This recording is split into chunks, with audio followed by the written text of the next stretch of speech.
Hoje no Brasil, via de regra, o regime padrão é o regime da comunhão parcial de bens, o que quer dizer que se você for até o cartório, seja para fazer uma união estável ou seja para constituir um casamento civil, o regime a princípio estipulado vai ser o regime da comunhão parcial de bens, exceto se tiver alguma peculiaridade, como por exemplo, as pessoas terem mais de 70 anos ou se alguma delas não tiver ali uma partilha de bens previamente feita. Aí o regime vai ser obrigatório da separação total. Hoje aqui a gente vai falar um pouquinho mais sobre esses regimes e alguns desses impactos, seja no cotidiano, seja nas empresas.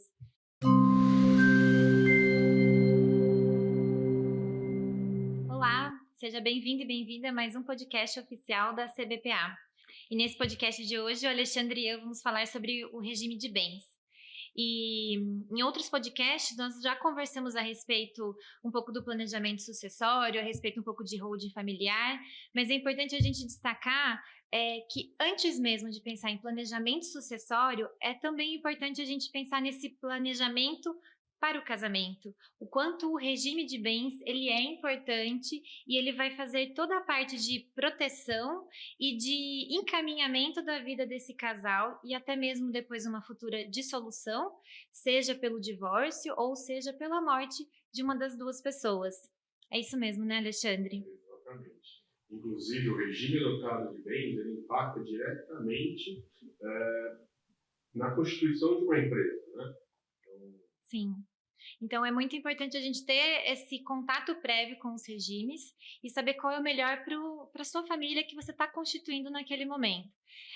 Hoje no Brasil, via de regra, o regime padrão é o regime da comunhão parcial de bens, o que quer dizer que se você for até o cartório, seja para fazer uma união estável ou seja para constituir um casamento civil, o regime a princípio estipulado vai ser o regime da comunhão parcial de bens, exceto se tiver alguma peculiaridade, como por exemplo, as pessoas terem mais de 70 anos ou se alguma delas não tiver ali uma partilha de bens previamente feita. Aí o regime vai ser obrigatório da separação total.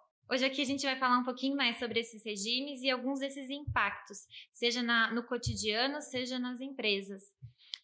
Então, o primeiro regime da comunhão parcial de bens quer dizer justamente que, a partir do momento que as pessoas elas decidem se casar, o que elas tinham do passado fica sendo delas e o que elas constituírem do momento do casamento em diante fica sendo de ambos, independente de estar no nome de um ou de outro.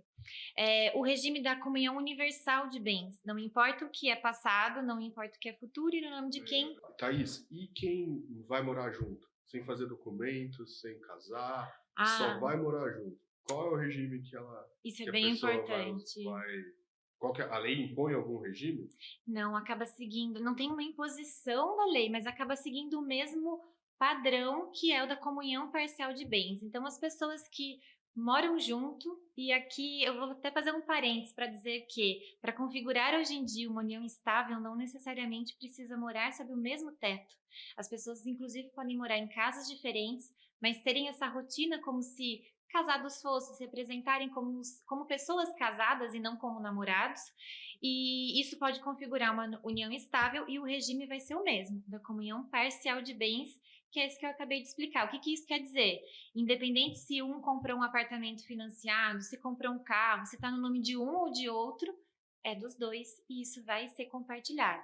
Claro que existem muitas peculiaridades, ainda mais no direito das famílias, porque precisa realmente verificar se é uma união estável, se teve contribuição ou não teve contribuição, dentro desse cenário de ser uma união estável, né? Não simplesmente basta dizer, eu moro numa casa, ele mora na outra, ela comprou um carro e eu tenho partes. Não, não é bem nesse sentido. Então, tudo tem que ser detalhado. Mas, via de regra, respondendo a sua pergunta, é isso. União estável, o regime é como se casados fossem, né? Assim é reconhecido na nossa legislação brasileira.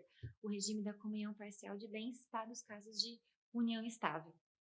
E aí, se as pessoas quiserem algum regime diferente disso, elas podem fazer por meio de um pacto antinupcial, e a gente já vai conversar um pouco mais sobre isso, mas para a pessoa decidir ter um pacto antinupcial, ela precisa conhecer um pouquinho dos outros regimes. E aí a gente tem a comunhão universal de bens, que quer dizer o que as pessoas têm de solteira ou de antes de uma outra relação que já foi partilhável, vai se comunicar com o que elas adquirirem em conjunto com a nova pessoa. E da mesma forma, não precisa estar no nome de um ou estar no nome de outro para fazer parte desse patrimônio comum. Depois a gente tem o regime da separação total de bens. Essa separação as pessoas também precisam fazer por meio de um pacto antinupcial, e quer dizer que o que eu tenho ou o que a pessoa tenha de solteiro ou de outro relacionamento com partilha de bens também é dela, e o que ela constituir durante esse casamento, essa união, vai continuar sendo dela, ou seja, não vai comunicar. Aí nesse ponto é o que realmente difere do regime da comunhão parcial, por exemplo, porque na separação total, o que estiver no meu nome é meu e o que estiver no nome da outra pessoa é dela. Eu só vou poder dizer que eu contribuí num caso de realmente comprovar essa contribuição e pedir uma indenização desse valor em caso de um divórcio, por exemplo. Uma contribuição financeira mesmo, Isso, né? é uma contribuição financeira comprovada. Então, eu vou dar Então, numa situação de um regime de separação total de bens, se um dos cônjuges fica em casa para eventualmente cuidar dos filhos, ele não vai ter direito à ameação ou a qualquer participação se os bens estiverem em nome do outro cônjuge. Não vai ter. Claro que a gente fala que o direito das famílias ele é muito... ele tem muita mudança constantemente. Então, eventualmente, pode acontecer um caso muito específico nesse ponto que você trouxe. A pessoa está num regime da separação total de bens, eles convencionaram isso, aí, por exemplo, a pessoa do sexo masculino saiu para trabalhar. E aí é essa pessoa que coloca a renda em casa. E a outra pessoa ficou na administração e nos cuidados da casa e da família e desse patrimônio, por exemplo. Ela vai ter direito a essa ameação?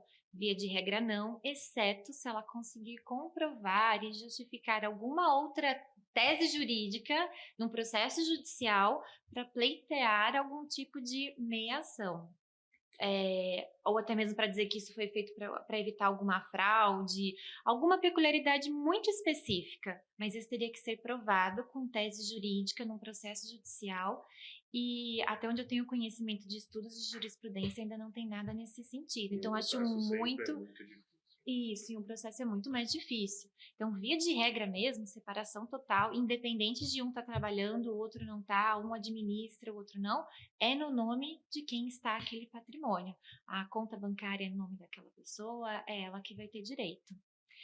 E aí a gente tem um outro regime, que é a separação obrigatória. Essa realmente a lei exige que assim as pessoas se casem, no caso de alguém que tenha mais de 70 anos de idade, e no caso de a pessoa estar num processo, seja de inventário, seja de divórcio, que não tenha feito a partilha, ou que ela já se divorciou e não tenha realizado a partilha, aí para proteger esse patrimônio, a lei permite que ela case, porém o regime obrigatório vai ser da comunhão, ou melhor, falei errado, desculpa, vai ser da separação obrigatória de bens. Então isso é uma exigência da lei, não tem como a pessoa fazer diferente. Qual é o intuito? É realmente a proteção patrimonial e que não tenha confusão desse patrimônio. Mas aí um ponto importante para se destacar essas pessoas casaram pela comunhão, pela separação total de bens, e eventualmente tem um patrimônio que está sendo partilhado num processo judicial de um desses cônjuges. O que acontece? Acontece que o patrimônio que vier a ser adquirido por esse casal, esse patrimônio vai ser partilhado. Esse patrimônio vai ser meado. É a mesma regra para quem casa acima de 70 anos. Isso, é a mesma coisa. Só que a diferença é uma questão de proteção patrimonial, porque ainda não teve uma partilha que foi discutida, que não foi finalizada. E nessa partilha não se sabe ainda o que vai ficar com quem e quais as sentido. E nada impede depois, por exemplo, sendo realizada essa partilha posteriormente, esse casal mudar o regime para outro que seja melhor para eles. E Com ação judicial, né? Com uma ação judicial, sim, isso é muito importante. Na verdade, qualquer regime ele pode ser modificado, mas precisa de uma ação judicial, precisa ter a motivação do pedido e a autorização do juiz. E por que tem que ter esse pedido judicial? É justamente para verificar se não está tendo nenhum tipo de fraude e proteger terceiros que eventualmente podem ser credores e serem prejudicados numa mudança de regime de casamento. E, por fim, a gente tem a participação final nos aquestos. Esse tipo de regime não é muito praticado no Brasil, ele acaba sendo uma junção da comunhão parcial de bens com a separação total de bens. O que isso quer dizer? As pessoas casam, então o patrimônio inicial delas é o que cada uma tem de solteiro ou de antes de uma outra relação. Cada qual continua administrando o seu patrimônio como se estivessem casados na separação total de bens, porém, na dissolução, seja pela morte ou seja por um divórcio ou uma dissolução, se for o caso de uma união estável, o que essas pessoas têm de patrimônio vai ser apurado e vai ser dividido, vai ser meado. Então, essa tá a diferença nesse tipo de regime de casamento. Mas aí só que eles adquiriram na constância da relação ou o anterior também? Na constância da relação.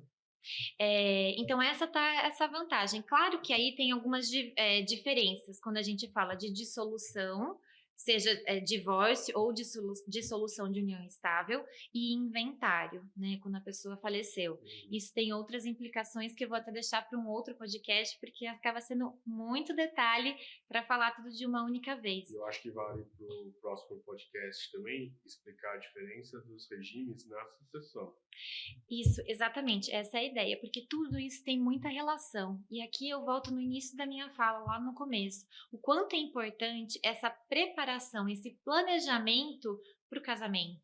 Então, não há necessidade de fato de você consultar um advogado, de você ter todas essas orientações para casar. Você pode simplesmente ir ao cartório, cumprir todas as exigências e ali fazer ou a sua habilitação para o casamento ou o seu contrato de união estável. Mas se você quer algum regime diferente, é importante você ter esse contato prévio, essa análise prévia, dizer quais são as suas pretensões, as suas preocupações em relação ao seu patrimônio. E aí sim ter orientação de qual é o melhor regime para o seu caso. Então, analisando o melhor regime de casamento para o seu caso, você já inicia um planejamento e esse planejamento, eventualmente, você já vai estar pensando se acontecer uma dissolução, ou dissolução de união estável e um divórcio, e também você já começa a pensar no seu planejamento sucessório, porque isso tem impacto. Eu vou falar mais detalhadamente num próximo podcast, mas a depender do regime que você escolhe, a pessoa que casou com você ou a pessoa que está em união estável com você, ela pode ter direitos em relação ao seu patrimônio de solteiro, ao seu patrimônio anteriormente constituído, que é o caso da separação total de bens. Então, só para não deixar nenhum nó aqui na cabeça, isso fica para outro podcast, mas tem muita importância. E aí está um ponto muito importante do pacto antinupcial, que por meio dele, por meio de uma orientação jurídica desse planejamento para um casamento, é possível sim colocar cláusulas específicas. Então, primeiro, escolher qual o melhor regime, e inclusive se isso vai interferir em questões empresariais ou não, ou de outros contextos que eventualmente a pessoa pode ter específicos, e dentro desse pacto colocar cláusulas específicas. É possível excluir algum patrimônio, é possível incluir algum patrimônio dentro dos regimes estabelecidos pelas pessoas, escolhidos por elas. Então, esse ponto é muito importante e se faz necessário ter o aprofundamento, o conhecimento, na hora também de constituir, seja uma união estável ou seja o casamento civil. Só um parênteses aqui, puxando para a minha área, eu acho que é interessantíssimo sempre buscar a orientação de um profissional da área, como você, porque se nos perguntam, nós da área empresarial, a gente fala para casar na separação total de bens, porque você consegue evitar que o cônjuge que não seja empresário seja contaminado pelo risco da atividade empresarial, mas isso é uma visão direcionada à área que a gente acaba atuando, e não uma área, e não uma visão ampla de todos os benefícios ou os malefícios de cada regime. Sim. A- por isso que deve ser procurado um advogado especialista nessa área, no caso você. Ah, muito obrigada. Mas é isso mesmo, é importante essa análise e esse cuidado prévio para a escolha do melhor regime e a partir disso a pessoa saber que o patrimônio dela está protegido e como vai ser o caminhar desse regime durante a constância do casamento ou da união estável. Bom, eu penso que por hoje é isso. Fica mais sobre esse regime de bens para planejamento sucessório e também para inventário.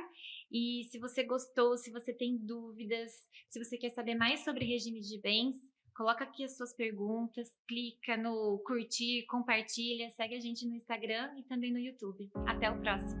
Tchau, tchau, gente. Um abraço.